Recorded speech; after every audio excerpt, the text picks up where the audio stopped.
when Mushtaba Saab was speaking, I was thinking, he was saying Shaheen Bagh is this and Shaheen Bagh is that.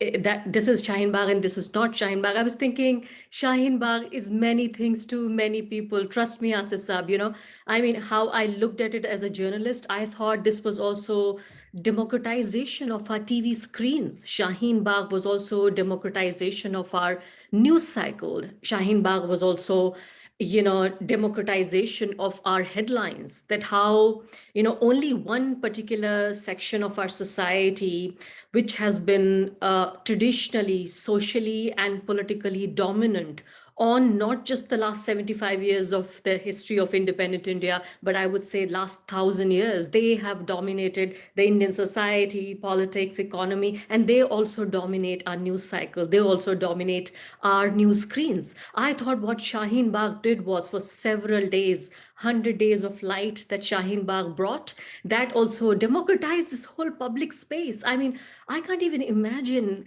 a scenario. Only yesterday I was speaking to in another panel, and I said I have been covering the Indian minorities and particularly the Indian Muslims for the last 20 years. If you would have asked me 100 days before Shaheen Bagh happened that something like that would take place, I would say, no way, this is not happening. I mean, Muslim women will not come on streets. They will not do any kind of a dharna or demonstration, or not just women. I thought Muslims in general. I mean, this is what the understanding of political journalists like me, we had this understanding that Muslims can only, politicize themselves and, talk about politics, especially in the public spaces to a certain extent. I think what Shaheen Bagh did was that they erased and broke that barricading of what would be political and what would be social, what would be personal and what would be political, what would be private and what would be professional. When I was covering Shaheen Bagh for 100 days, there were moments when I thought, am I a journalist covering Shaheen Bagh, or am I also a Muslim woman looking at these inspirational women as new icons, as new heroes of independent India? So I think Shaheen Bagh was many things to many people. I had people in my team who were in the first year of their journalism. And for them, they started off their journalism with doing stories on Shaheen Bagh. So they saw and documented a very different India from what India I had seen living and working out of New Delhi, and also being someone from a small town where I saw women, irrespective of the religion that they belonged to, how they were so poorly and badly discriminated against, how violence and discrimination was just order of the day. And I'm talking about women coming from, lower caste groups amongst the Hindus. I saw women, I did not meet many tribals, but I saw this happening even with other religious minorities.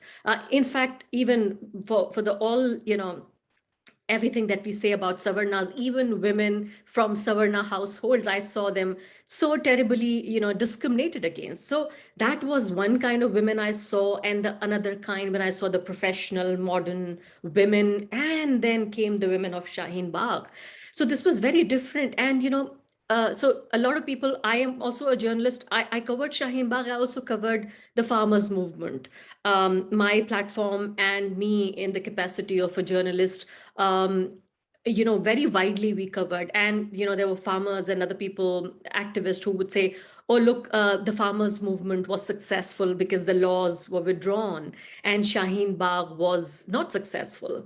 And I vehemently disagree with them. And I said to them, and I said, no movement, no revolution goes ever goes waste. It never goes waste.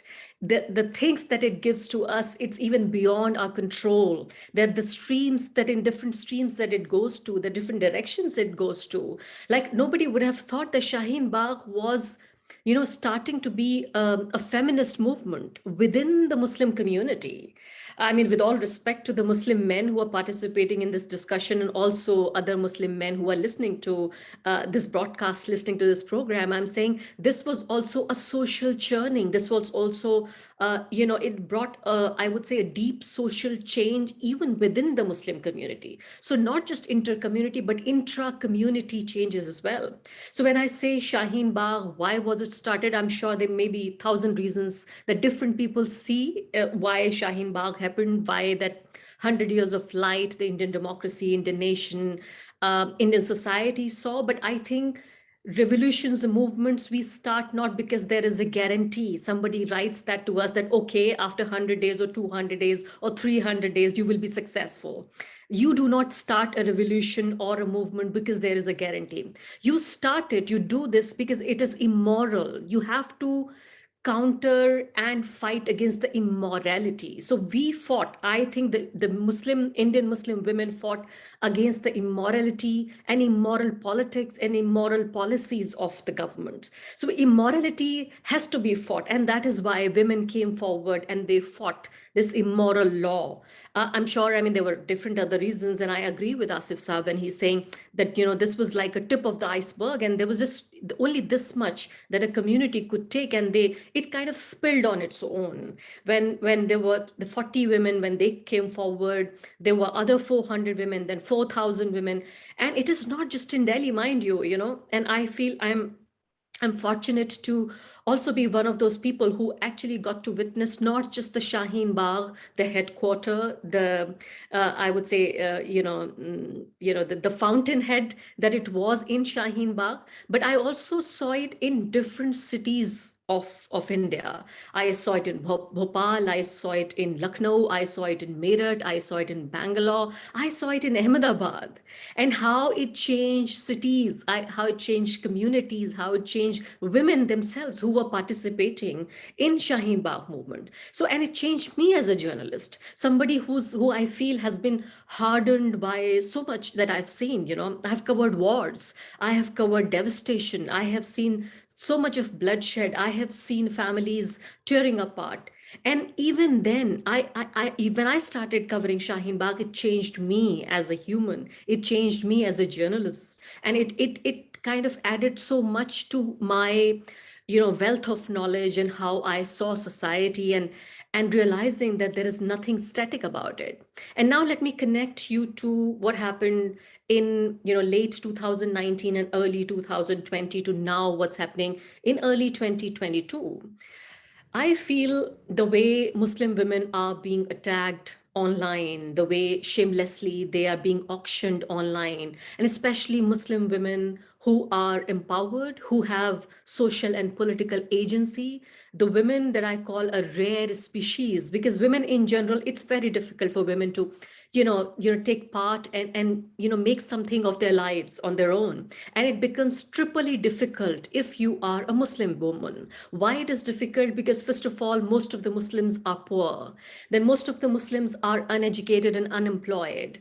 So that is why the poverty, the unemployment, the lack of education, and being a minority, and then being a woman. So all of this put together 2 times and 3 times, you are more marginalized, and that is why it becomes almost nearly impossible. And women like Safura and other women who I see in public life, they are miracles that this was possible, this happened. And that is why when more than 100 women who are empowered women with social and political agency, when they are attacked, I feel it is some kind of a punishment.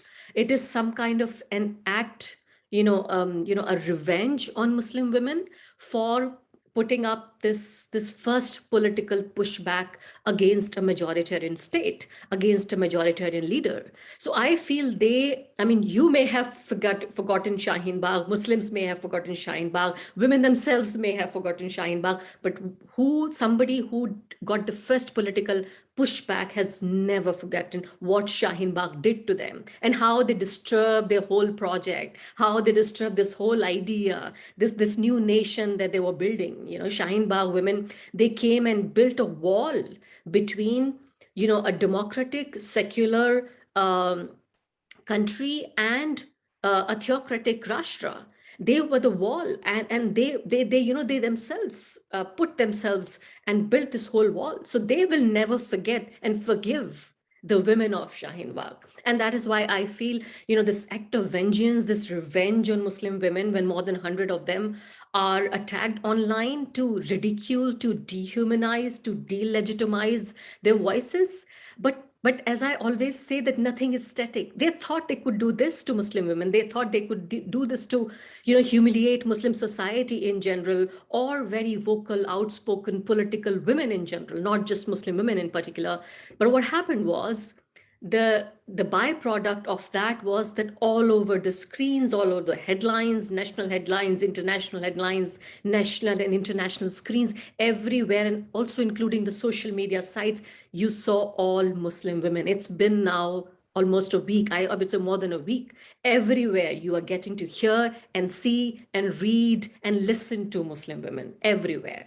And that is why this power that movements give you, they change societies, and not temporarily, I would say permanently. There are certain things that they do permanently to societies. I know dozens of young women who started taking interest in politics, who started articulating, they learned a new language, a whole new language. Before that, I would say they were just interested, in even if they had social media accounts, like young girls or young boys for that matter, they would just click selfies and post them, and would try to look pretty and just get good comments from their friends and family members. But now it just did not stop at their selfies. I'm sure they are happily still clicking selfies and posting them, but they are also making political posts. They are commenting on the policies and the politics of the government. They have become very empowered citizens. So from followers, consumers, they have finally graduated to become the citizens. So what they have done in the process is that they have resurrected this whole citizenry that was promised to us, that we will have this citizenry with our freedom and with our rights. So I would say Shaheen Bagh will live forever. Shaheen Bagh Zindabad. And I think with these words, I would like to hand back the panel to you.